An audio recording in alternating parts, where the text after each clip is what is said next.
Hello everyone, I am Drishti Thareja and I cleared my CA Inter Group 2 in the January 2025 attempt, and today I am here to give you some recommendations about the faculties you could choose for your Group 2 subjects. So first of all, for costing I chose Purushottam Agarwal classes and it was my best choice. मतलब पुरुषोत्तम Agarwal sir, मतलब उनका पढ़ाने का तरीका इतना अच्छा है. वो नोट्स के लिए अलग रजिस्टर बनवाते हैं एंड क्वेश्चंस के लिए अलग रजिस्टर. सारे कॉन्सेप्ट्स हमारे एक जगह कंपाइल होके रहते हैं, जिसकी वजह से बाद में रिवीजन करने में काफ़ी आसानी होती है.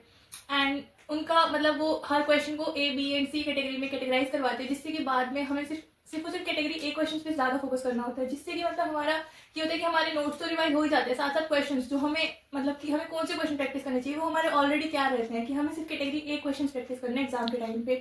थर्डली, उनका जो स्टडी मटेरियल है वो इतना परफेक्ट है कि उसके अंदर पिछले जितने भी हमारे जो भी ICI की स्टडी मटेरियल क्वेश्चंस होते हैं, MTPs, RTPs, उन सबके क्वेश्चन जितने भी इंपॉर्टेंट होते हैं वो ऑलरेडी उसके अंदर कवर्ड होते हैं स्टडी मटेरियल में. एंड एक स्टडी मटेरियल में ना एक स्मॉल सी कॉन्सेप्ट एक small C hand size book मिलती है, जिसके अंदर मतलब सारे कॉन्सेप्ट एकदम अच्छे से सिर्फ और सिर्फ कॉन्सेप्ट उसके अंदर लिखे हुए होते हैं, जो कि आप एग्जाम से एक डे पहले भी रिवाइज करते हैं तो मतलब एकदम सब कुछ क्लियर हो जाता है.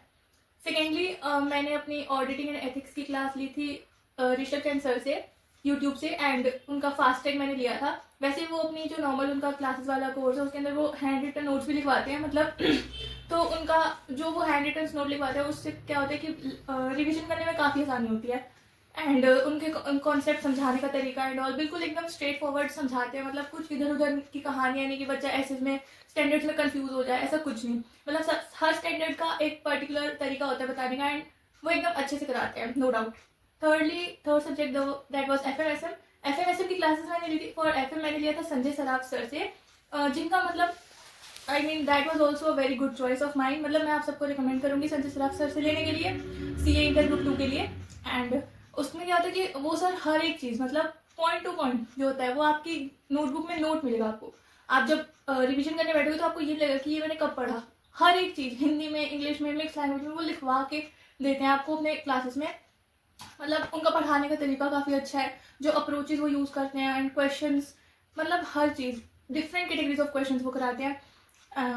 नेक्स्ट द SM अगेन मैंने ऋषभ जैन सर से ही ली थी यूट्यूब से. उनका फास्ट है. SM में भी अगेन वो हैंड रिटन नोट्स लिखवाते हैं मतलब अपने रेगुलर कोर्स में, एंड वो भी काफ़ी काम आते हैं क्योंकि SM मोस्टली थ्योरी होता है. SM और ऑडिट में मतलब आपको जैसे कि ये दोनों थ्योरी सब्जेक्ट्स होते हैं तो इसमें मतलब आपको लर्निंग तो ज़रूरी है, बिना लर्न किए तो देखो कुछ हो नहीं सकता.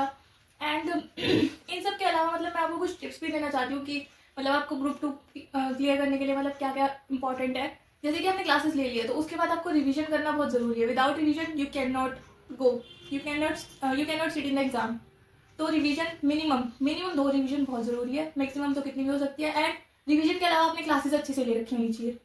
एंड इन क्लासेस के बारे में, पुरुषोत्तम अग्रवाल सर की क्लासेस के बारे में मैं ये कहना चाहूँगी कि जैसे कोस्टिंग जो सब्जेक्ट होता है वो काफ़ी लेंथी माना जाता है, उसमें बहुत सारे चैप्टर्स होते हैं, सिलेबस काफ़ी ज़्यादा होता है. तो कई टीचर्स की क्या होती है, क्लासेस भी नंबर ऑफ क्लासेस भी बहुत ज़्यादा होती है, जिसकी वजह से आप बाकी सब्जेक्ट्स को टाइम कम दे पाते हैं. लेकिन पुरुषोत्तम अग्रवाल सर की क्लासेस में क्या है, उनकी नंबर ऑफ क्लासेस बहुत लिमिटेड है एंड लिटरली उनकी क्लासेस में मतलब इतना clear and straight forward concept होता है कि आपको भूलेगा